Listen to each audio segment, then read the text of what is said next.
हर्ट्सवर आकाशवाणी नागपूरचं हे विविध भारती केंद्र आहे.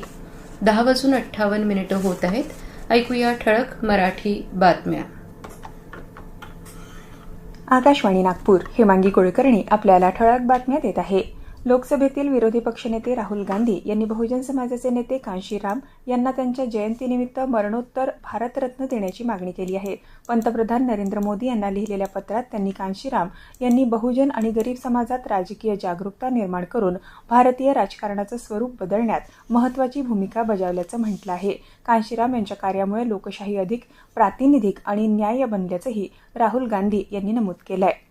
संपूर्ण विदर्भाचं लक्ष लागून असलेल्या विदर्भ साहित्य संघाच्या निवडणुकीत गिरीश गांधी यांनी अध्यक्षपदावर विजय मिळवला. या निवडणुकीत विद्यमान अध्यक्ष प्रदीप दाते, डॉ. रवींद्र शोभणे, श्रीपाद भालचंद्र जोशी आणि डॉ. रंजन दार्व्हेकर हे उमेदवार रिंगणात होते. टपाली मतदान पद्धतीनं झालेल्या निवडणुकीत सुमारे 7,400 मतदारांपैकी जवळपास 4,900 जणांनी मतदान केलं असून मतदानाची टक्केवारी 65% राहिली. 1 एप्रिल 2026 ते 31 मार्च 2031 या 5 वर्षांच्या कालावधीसाठी अध्यक्ष आणि 22 सदस्यीय कार्यकारिणीची निवड करण्यात आली आहे. वंचित बहुजन आघाडीचे राष्ट्रीय अध्यक्ष प्रकाश आंबेडकर यांनी एप्स्टीन फाईल्स प्रकरणावरून 23 मार्च रोजी नागपूर इथल्या राष्ट्रीय स्वयंसेवक संघाच्या मुख्यालयासमोर आंदोलन करण्याची घोषणा केली आहे. या आंदोलनाद्वारे आरएसएसनं पंतप्रधान नरेंद्र मोदी यांच्या भूमिकेबाबत स्पष्टीकरण द्यावं अशी मागणी करण्यात येणार असल्याचं त्यांनी सांगितलं.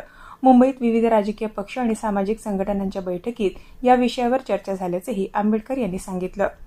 भारतीय भूवैज्ञानिक सर्वेक्षण जीएसआयच्या 176व्या स्थापना दिनानिमित्त आज नागपूर इथं कार्यक्रमाचं आयोजन करण्यात आलं आहे. उद्घाटन समारंभ आज 11 वाजता सेमिनरी हिल्स इथल्या जीएसआयमध्ये मध्य क्षेत्र कार्यालय परिसरात होणार आहे. या कार्यक्रमाला मेजर जनरल नवदेव सिंह सोहल हे प्रमुख पाहुणे म्हणून उपस्थित असून जीएसआयचे सेवानिवृत्त उपमहानिदेशक रवींद्रनाथ पढी हे मान्यवर पाहुणे असतील. कार्यक्रमाचं आयोजन जीएसआयचे अतिरिक्त महासंचालक दिनेश व्ही गणवीर यांच्या मार्गदर्शनाखाली करण्यात आलं आहे.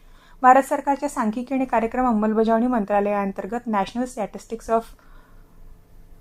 National statistics office NSO field operations division प्रादेशिक कार्यालय नागपूर यांच्या वतीनं आजपासून ते 18 मार्च दरम्यान प्रशिक्षण शिबिरांचं आयोजन करण्यात आलं आहे. राष्ट्रीय घरगुती उत्पन्न सर्वेक्षण संदर्भातील 2 दिवसीय प्रादेशिक प्रशिक्षण आज आणि उद्या, तर annual survey of incorporated services sector enterprises संदर्भातील 1 दिवसीय प्रशिक्षण 18 मार्च रोजी होणार आहे. सेमिनरी हिल्स इथल्या सीजीओ कॉम्प्लेक्समध्ये होणाऱ्या शिबिराचं उद्घाटन आज उपमहासंचालक श्रीनिवास उपल्ला यांच्या हस्ते होत आहे. यात 50 क्षेत्रीय अधिकारी सहभागी होणार आहे. याबरोबरच हे ठळक बातमीपत्र संपलं.